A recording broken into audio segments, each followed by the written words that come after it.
Good morning, students. Welcome once again, all of you, to the series of the video lectures for the BCom first semester Business Organization subject. We are in the fourth unit and also at the fag end of the fourth unit of our syllabus. Today, we will go for the fundamental concepts of the e-banking, which is an integral part of e-business and e-commerce. You know that banking is one of the vital areas of the economic operations of any country or any economy. Generally, we have been very much strongly experiencing the physical way of doing the banking transactions with the help of the different banking institutions. In every country, the banking sector is being controlled by the central bank of that country, which works as per the economic policies and fiscal policies of the country, of the government of the particular country, which takes care for the maintenance and management of the economic scenario and the economic system of the country. In a similar manner, in our case, in our India, the central bank is denoted as the Reserve Bank of India, RBI.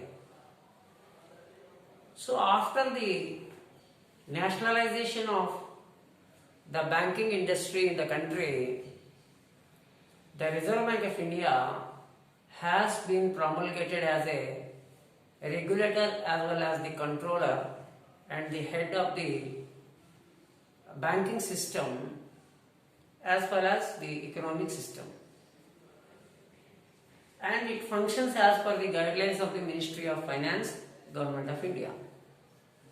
So the banking system consists of managing the operations of the banking arena in the country. In India, we observe that the banking industry is a conglomerate industry which comprises of the public sector banks, the private sector banks, the foreign banking system as of today. Recently, we have seen the merger of several public sector banks in order to facilitate proper control and to reduce the non-performing assets impact over the banking economic health system. Now we have a few public sector banks, a few private sector banks, and a very few foreign sector banks or foreign institutional banking systems. Now, what is banking actually in the traditional pattern? Banking is nothing but accepting of deposits and the issuing of loans. The funds are generated by the banks by accepting the deposits from various means like current accounts, savings accounts, current account and savings accounts, which are called as CASA. So the current accounts and the savings accounts are there to facilitate the day-to-day transactions as well as the savings attitude among the people for saving the money, and the money which is saved is being deposited with the savings accounts. There will be a facilitation of providing very low interest on the current accounts, nominal interest on the current accounts, and somewhat of better interest rates which are going to be designed and redesigned and rearranged from time to time basing upon the guidelines of the central bank of the country, that is Reserve Bank of India. Apart from that, the banks also pool the resources by way of fixed deposits, term deposits, bonds, certificates bills, etc., so many other treasury bills, etc. So on those, there will be a prescribed rate of interest which is offered to the customers who have been associated with the bank by opening an account with that particular bank. So this is the way how the banks are going to generate the resources. When once the resources are there, automatically the banks will go for lending of the money in the shape of different types of loans. For example, we have educational loans, personal loans, business loans, corporate loans, housing loans, and so on and so forth. So all those loans on which the banks will issue for the individual account holders or the seekers of the loans, they will charge some higher amount of interest rates. And the interest rate is there, which is to get from the customers, which is again a revenue to the banks. So the banks will, one hand, pay the interest to the customers who deposit the money in different ways of current accounts, savings accounts, bonds, etc. On the other hand, on deposits, on the other hand, the banks will issue the loans and on which they will get the interest from the customers, those who have been availing the loans. They are called as loanees on the part of the banking. So issuing interest to the customers for their deposits and getting the interest as a revenue from the loanees or the persons who have utilized the loan schemes and loan systems of the bank will generate a revenue on the part of the maintenance of the respective banks. Maybe it is a private bank, maybe it is a cooperative bank, or maybe it is a private bank, or maybe it is a foreign bank, whatever it may be. So the income and expenditure difference is going to be used for maintaining the bank's running system or management system. So gradually, when there was not that much of essentiality of the speed of going the transactions, the time concern, there were the banking system being organized in the brick and mortar way of doing the things. Means we have a headquarter of any bank, branches of the banks across the country, and the customers at the local level will approach the banks for doing their banking transactions. But later on, what happened is, as the economic system has been opening and there was a connectivity between and among the countries in the banking system and financial systems across the globe, there was an urgent need to perform the transactions with a greater speed, with an anonymous speed, having more accuracy and more security and so many other concerns. The banking system has entered into gradually in the newer modes of the banking system. Means telebanking, digital banking, electronic banking, virtual banking, and so on and so forth. So now we see, even though the traditional system is in existence, at par with the traditional system, now the banking system has become mostly digitalized, mostly online, mostly internet-based banking or wireless banking, and sometimes virtual banking. Nowadays, the banking system is mostly tuning themselves towards to go for operating in the virtual mode also. Particularly in the case of such pandemics like COVID-19, now most of the times the banking system is preferring the virtual mode of functioning. So under this particular system, we now have an opportunity to visualize what is e-banking and electronic banking. E-banking or the electronic banking is nothing but the banking functions and the procedures adopted through electronic means. Electronic means just like in e-commerce and e-business, there is a need of a web-based portal requirement on the part of each and every bank. Apart from that, the description of the services and the support provided by those banks and branches of the banks to their customers.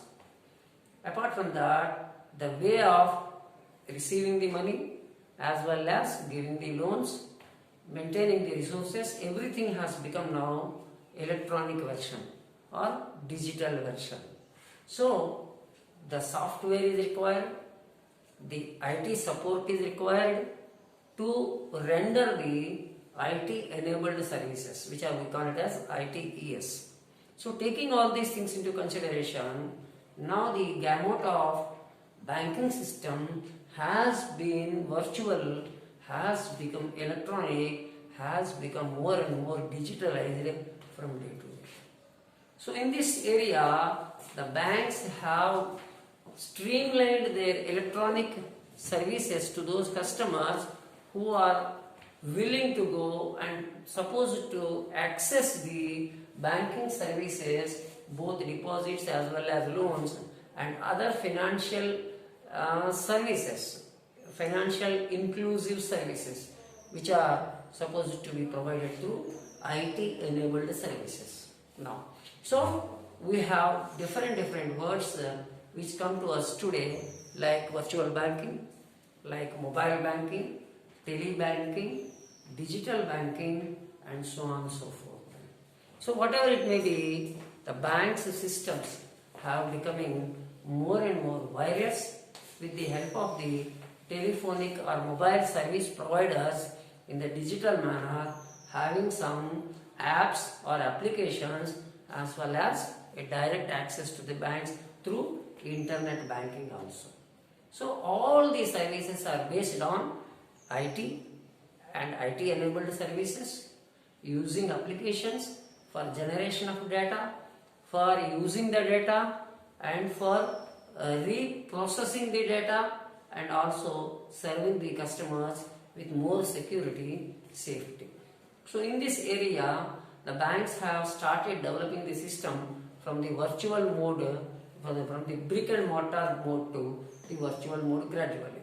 So the initiation of the banking system has been started with the telebanking. After that, automatic teller machines, ATMs, have come into existence.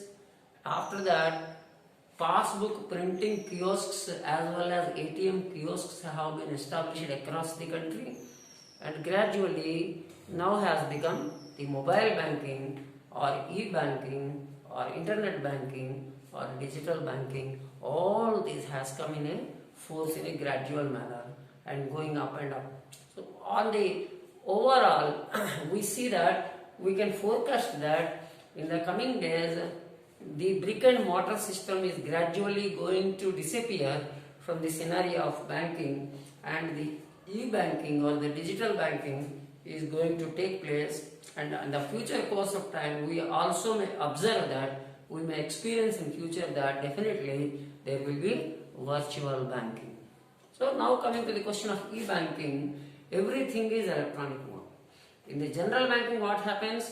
The customer goes to a bank, fills an application to get a customer identification number, his address, his photo, his signature is being verified. For that, specimen signatures have been taken, and after that an account is opened. Now it is also done in the case of the electronic banking also, but using the telephone lines or the mobile resource oriented application lines as well as the digital versions. Now you can open an account from your account through any bank at any point of time. You can transact the money from your mobile, from your internet, or from your desktop, or from your laptop, or you can go through the web portal of the particular respective banks through your mobile or through your desktop or laptop or your tablet. All these electronic gadgets, now you are supposed to use it to go for performing the e-banking facilities, to get the e-banking facilities from the consumer point of view. Means the physical distancing is maintained. There is no physical contact, physical relationship, but everything is digital contact. So what is essentially here it is? The essentiality here is to make the electronic system to use a connective system to electronic system and the connecting system on the part of the customers. So what happens here is when you go to an ATM, when you insert the card into that, earlier there was no chip. Today there is a chip based cards are available. Your debit cards, your credit cards, everything is now inserted with a chip. What is the chip in your card? It has a complete data of the customer with the bank, and you have a personal identification number, which what we call it as PIN number, and you are asked to go for the insertion of your PIN number, and gradually you can go for selection of your account. Then you put your amount, and then the ATM will deliver the money to you and says that your transaction is over and thank you very much for using our services. In the similar manner, in every case of the situation, everything is digitalized. There are kiosks which perform even the giving of money or what is that delivering of the money to you as a payment, as well as for the cash depositing machines are also come. The passbook printing mechanism has come, and gradually the passbooks are also being disappearing. You have your electronic statements to be sent to your either email or your mobile through a approach of PDF and all. Everything is now being virtual. Everything is become now electronic version. So the data is being sent to you, and the banking is now done 24/7. Either to transfer the money in the shape of National Electronic Fund Transfer (NEFT) or the RTGS, right, real-time gross settlement, whatever it may be. The total systems have been now facilitated 24/7, and any person of any country may be a customer of any bank across the globe by electronic verification approaches, electronic verification and authentication approaches adopted by the banking system. Now the global banking has been very much gradually improving to every customer. Those who have the access to electronic version of doing the things with the help of various identification approaches across the countries, and there is now the banking is now becoming a borderless banking or a global banking. Tomorrow we'll go for discussing of some more things as far as the e-banking is concerned. Thank you very much.